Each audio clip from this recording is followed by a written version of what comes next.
Can we control our mind and thoughts? It is a very interesting but complex subject.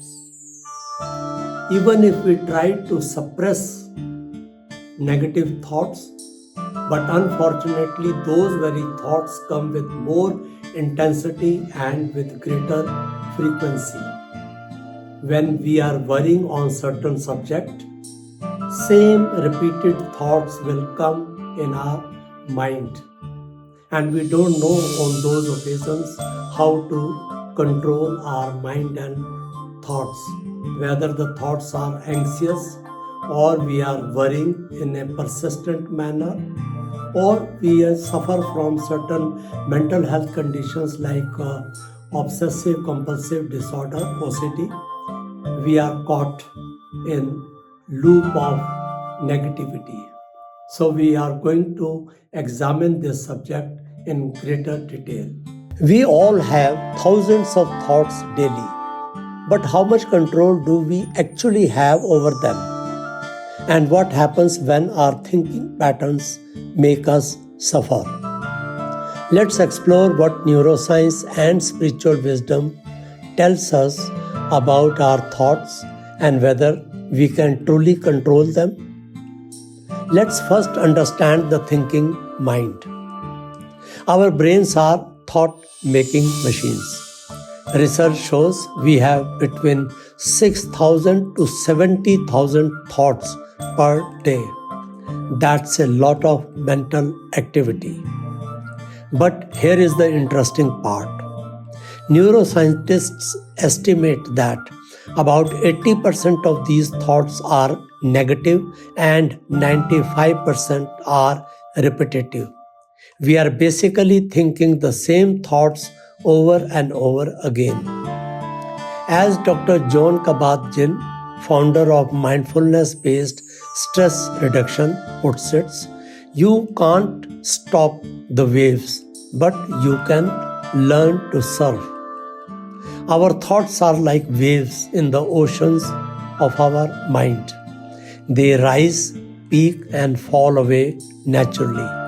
We can't prevent them from appearing, but we can change our relationship with them. Now we come to the thinking diseases. Sometimes our thoughts can feel like they are controlling us instead the other way around.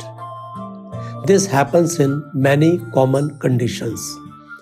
First, anxiety, where worry thoughts spiral out of control.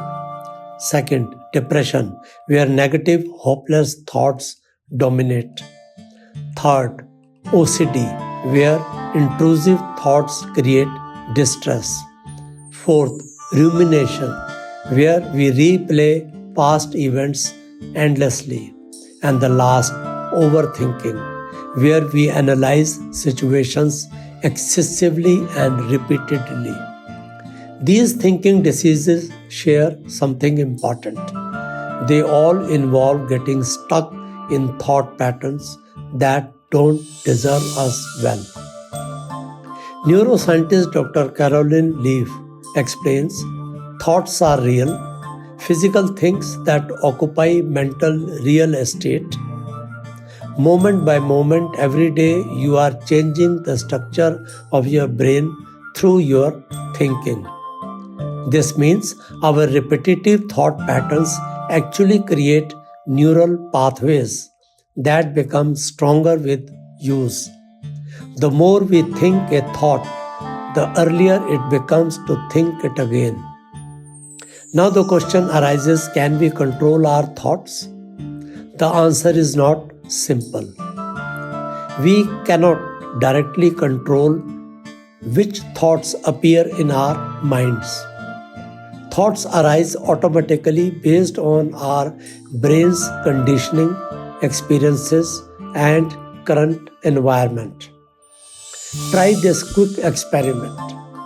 For the next, say, 10 seconds, do not think about a pink elephant. What happened? Most likely a pink elephant appeared in your mind immediately. Trying to control thoughts directly often backfires. Buddhist teacher Thich Nhat Hanh offers wisdom here. Thoughts come and go like clouds in a windy sky. Conscious breathing is my anchor. This points to a deeper truth. We can't control which thoughts appear, but we can control how we respond to them. Do we have a better approach? Instead of trying to control thoughts directly, research supports these approaches. First, mindful awareness. Notice thoughts without judgment. As John Kabat-Zinn says, mindfulness means paying attention in a particular way, on purpose, in the present moment, and non-judgmentally. First, cognitive distancing. Learn to see thoughts as mental events, not facts. I am having the thought that I am a failure. Feels different than I am a failure. Attention training. Strengthen your ability to direct attention where you choose rather than where thoughts pull you. Create new patterns. Deliberately practice positive or constructive thinking to build new neural pathways. The last, physical movement. Exercise, yoga, or even simply walking can interrupt unhelpful thinking patterns.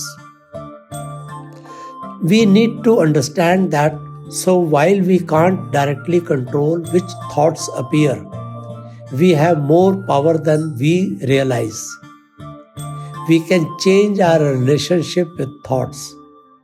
We can notice them without believing everything they say. So we have realized two things. Number one is self-awareness and the second is mindfulness. Sooner we become about the thoughts that are troubling us, sooner we can get rid of those very thoughts. So self-awareness is the key.